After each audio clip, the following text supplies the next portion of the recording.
ओम श्री गुरुवे नमः।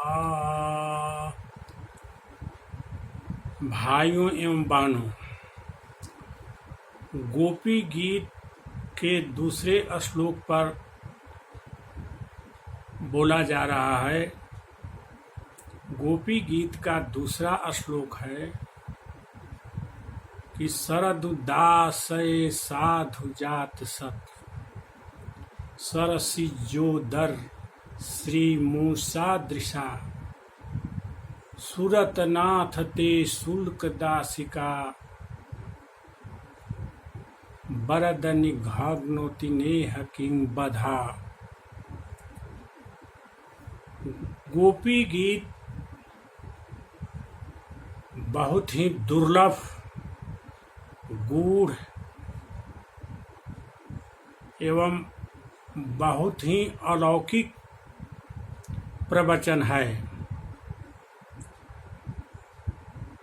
इस पर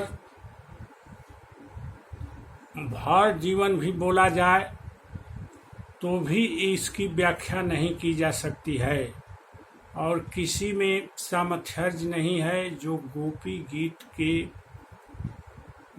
गीत के भावों को जो है वर्णन कर सके, क्योंकि ये भाव जो हैं गोपियों के सर्वोच्च भाव हैं और भगवान के प्रति भाव हैं, भगवान के स्पष्ट स्वरूप को का वर्णन कर रहे हैं और भगवान अनिर्वचनीय हैं।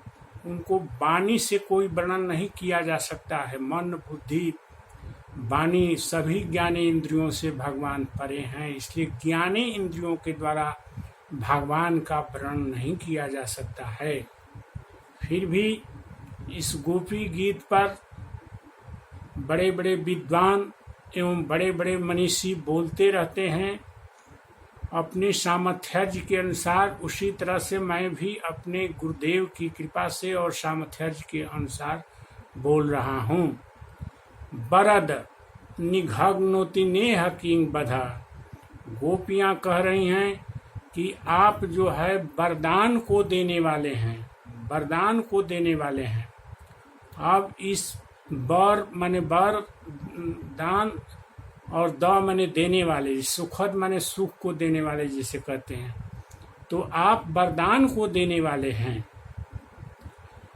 भगवान के भक्त जो है भगवान से वर मांगते हैं और जो भगवान के भक्तों से इतर लोग हैं जो देवताओं की पूजा करते हैं, वे देवताओं से वर मांगते हैं।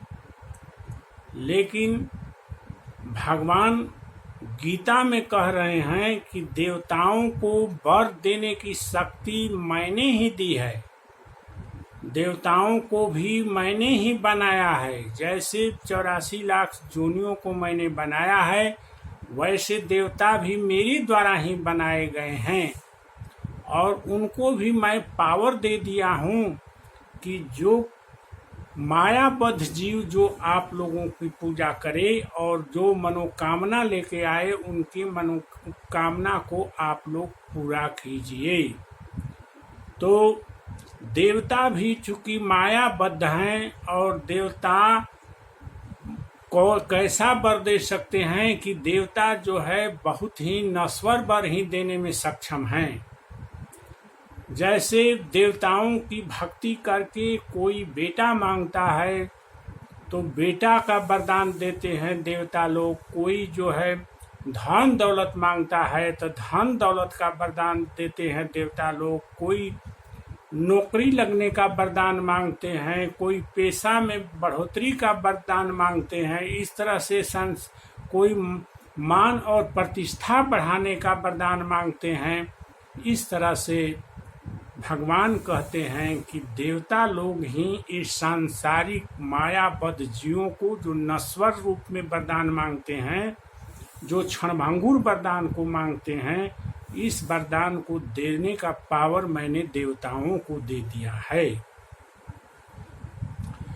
कामयी तै हृत ज्ञाना प्रपद्यन्ते अन्य देवता।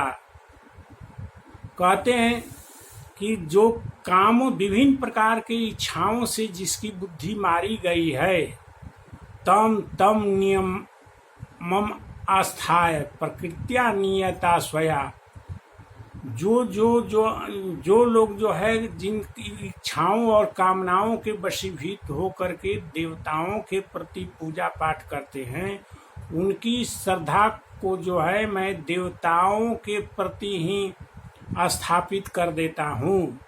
जो जाम जाम तनुम भक्त श्रद्धा आचरतिम इच्छति तस्य तस्याम अचलाम श्रद्धाम तामेव विदधामि हम। जो मनुष्य जो है जिस देवता की पूजा करता है और तम उसी के प्रति मैं उसकी श्रद्धा को स्थापित कर देता हूँ। सतया माने तब जो है वह उस देवता की पूजा करके जो है देवता से वरदान मांगते हैं। एक गीता में भगवान कह रहे हैं, सतया श्रद्धया युक्त तस्य आराधनम इहते लभते च ता कामान माया ही विहितान हिते। कहते हैं कि वह उस देवता की श्रद्धा पूर्वक पूजा करके मनोवांछित वर मांगते हैं और देवता लोग उनके वर को पूर्ति करते हैं, वरदान देते हैं, आशीर्वाद देते हैं कि जाओ तुम्हारी मनोकामना पूर्ण होगी। लेकिन भगवान गीता में कह रहे हैं, अंतवत्तु फलम तेषाम तद भवति अल्पमेधसाम। लेकिन वे जो देवताओं से की पूजा करके देवताओं की भक्ति करके जो वरदान मांगते हैं, देवताओं से जो फल मांगते हैं, वे अंतवतु फलम तेषाम, उनका फल जो है नश्वर होता है। उनका फल जो है एक दिन नष्ट हो जाएगा, वो हमेशा के लिए शाश्वत उनको फल नहीं मिलता है। और जिस दिन उनका मिला हुआ फल उनसे छिनाएगा, नष्ट होगा, उस दिन उनको बहुत भारी कष्ट होगा, दुख होगा। इसलिए हे अर्जुन, जो इस प्रकार से देवताओं की भक्ति करके वरदान मांगते हैं, वे अल्प मेधसाम, वे बहुत ही छोटी बुद्धि वाले लोग हैं, छोटी बुद्धि वाले लोग हैं। भगवान कृष्ण का यह अलौकिक उपदेश जो गीता में अर्जुन के प्रति चल रहा है, सारे गीता में कुरुक्षेत्र के मैदान में कितने करोड़ों योद्धा उपस्थित हैं, लाखों लाख की तादाद में इधर से सेना है, उधर से सेना है, लेकिन किसी को भगवान गीता का उपदेश जो दे रहे हैं सुनाई नहीं पड़ता है। यह केवल एवं केवल अपने प्रिय मित्र, प्रिय सखा अर्जुन को ही गीता का उपदेश दे रहे हैं, क्योंकि गीता का उपदेश सुनने के लिए अर्जुन को ही हर एक तरह से सक्षम मान रहे हैं भगवान। तो अंतवंतु फलम तेषाम तद भवति अल्पमेधसाम, उनके द्वारा फल मांगे जाने पर देवताओं की भक्ति करने वाले लोगों के द्वारा देवताओं से जो फल मांगा जाता है, वरदान मांगा जाता है, उस वरदान को देवता लोग पूरा करते हैं। लेकिन देवताओं के द्वारा दिया गया यह फल जो है अंतवतु नश्वर होते हैं। देवान देवयजो यान्ति मद भक्ता यान्ति मामपि। कहते हैं कि देवताओं की पूजा करने वाले देवताओं को प्राप्त हो जाते हैं, वे देवताओं के लोक में चले जाते हैं, उनको स्वर्ग भी मिल सकता है, सब कुछ मिल सकता है। लेकिन स्वर्ग में सब सुखों को भोगने के बाद उनको जो भी स्वर्ग का सुख हो, चाहे धरती का सुख है, जो भी सुख उनको मिलता है वह क्षणभंगुर होता है। और मान लेते हैं कि वे देवताओं की भक्ति करके वे स्वर्ग में चले गए, स्वर्ग लोक में चले गए। लेकिन भगवान कृष्ण गीता में कहते हैं कि छीने पुण्य मर्तलोकम विशंति, उनके पुण्य जैसे ही नष्ट होते हैं वे मर्तलोक में चले जाते हैं, वे 84 लाख जोनी में चले जाते हैं। पुनः उनको मनुष्य का शरीर नहीं मिल पाता है। कुत्ता, बिलाय, सुअर, पशु, पक्षी, इस प्रकार से अनेक जोनियों में वो भटकने के लिए बाध्य होते हैं। क्योंकि पहले उनका जो मनुष्य से बड़े भाग्यमान उस्तन पावा सुरदुर्लभ सब ग्रंथन गावा, बड़े भाग्य से मनुष्य का शरीर मिलता है। सभी ग्रंथ कहते हैं, सभी वेद पुराण कहते हैं कि यह मनुष्य का शरीर मिलकर जो इसका उपभोग भगवान की भक्ति के लिए करता है वही मनुष्य धन्य है, वही मनुष्य धन है। और वही मनुष्य जो है अपने को कृतार्थ कर लेता है और उसी मनुष्य का पुनर्जन्म नहीं होता है, वह 84 लाख योनि में नहीं भटकता है, वह हमेशा हमेशा के लिए अमर हो जाता है, वो मृत्यु के पास से अलग हो जाता है। मृत्यु पर वैसा आदमी का कोई बस नहीं चलता है। इस प्रकार यह गोपियां कर रही हैं कि बरद निघग्नोति नेह किंग बद, आप वरदान को देने वाले हैं और भगवान कौन कैसे वर को देते हैं ये भी सुन लीजिए कि भगवान के भक्त जो है निष्काम होते हैं, वह किसी भी कामना को लेकर भगवान से वरदान नहीं मांगते हैं। वे भगवान से उनका प्रेम मांगते हैं, उनकी भक्ति मांगते हैं और उनके चरणों में माने दृढ़ निश्चय मांगते हैं, उनकी चरणों में हमेशा रति मांगते हैं। भगवान के भक्त ऐसे होते हैं और भगवान से मांगते हैं कि हमको अपने चरणों में रख लीजिए, मेरा काम क्या रहेगा कि मैं आपका दास रहूँगा, दासी रहूँगा और हमेशा आपकी सेवा में संलग्न रहूँगा, हमेशा आपकी सेवा में संलग्न रहूँगा। जो है भगवान के भक्त यही मांगते हैं। जो है भगवान के भक्त सांसारिक वस्तुओं को नहीं मांगते हैं, क्षणभंगुर चीज़ों को नहीं मांगते हैं। जो है और भगवान के भक्त जो है भगवान के बिना एक क्षण भी नहीं रह सकते हैं। एक क्षण के लिए भी भगवान की विस्मृति हो जाती है तो वह परम व्याकुलता हो जाती है उनमें। नारद जी भी अपने भक्ति सूत्र में कहे हैं कि तद विस्मरणे परम व्याकुलता, माने उन भगवान को भूलने पर जो है उनके परम भक्त जो है बहुत व्याकुल बेचैन हो जाते हैं। जो है यही वरदान मांगते हैं भगवान से उनके भक्त जो है।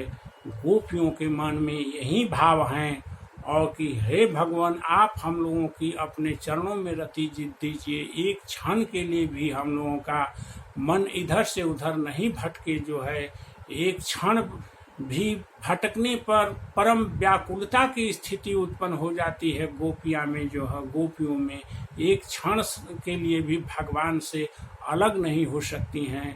यही वरदान गोपियां मांग रही हैं कि हे भगवान हम लोगों को यही वरदान दीजिए जो है, ताकि हम लोग जो है अपने आपकी सेवा में रात दिन लगे रहें। जो है हम लोगों को संसार से सांसारिकता से किसी चीज़ से कोई मतलब नहीं है। हम लोगों को न बेटा चाहिए, न बेटी चाहिए, न पति चाहिए, न धन चाहिए, न दौलत चाहिए, न मान चाहिए, न सम्मान चाहिए, कुछ नहीं जानते, कुछ नहीं हम लोगों को चाहिए। भगवान आप हम लोगों के अंतर्यामी हैं। अगर हम लोग आपके सिवा कोई दूसरे को कुछ भी मांगते होंगे संसार के तो आप तो खुद ही जानने वाले हैं, क्योंकि आप हृदय की अंतर की बात को पढ़ने वाले हैं। आपसे कोई एक एक खर भी छिपा हुआ नहीं रह सकता है भगवान।